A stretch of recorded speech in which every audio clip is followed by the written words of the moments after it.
Habyarimana yapfuye tubizi twe u Rwanda ruterwa twari tubizi ko ingotanyi n'inzirabwoba zarwanaga twari tubizi tuzi amateka. Habyarimana yapfuye amaze guhereza Nyabingi inga y'igitare ariko iratubwira ngo nubwo yaduhaye inga y'igitare tugiye kuzamwira. Muri bikeya rero mu buhamya Nyabingi yatinze iwacu yari ifite abakobwa ba Nyabingi, mwe witwaga Nyiragahuza, Gahuza umugabo ishambuka gahuza umugore umugabo, umwana kakamuhuza nyina.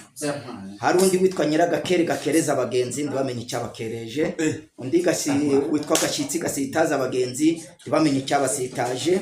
Abo bose rero data amaze gusubira inyuma yakoreye Nyabingi akabyukutsa karagura agaterekera, natwe tumufasha narindi umucuranzi wo kwa Nyabingi. Twakoreye rero Nyabingi igihe kirekire yamaze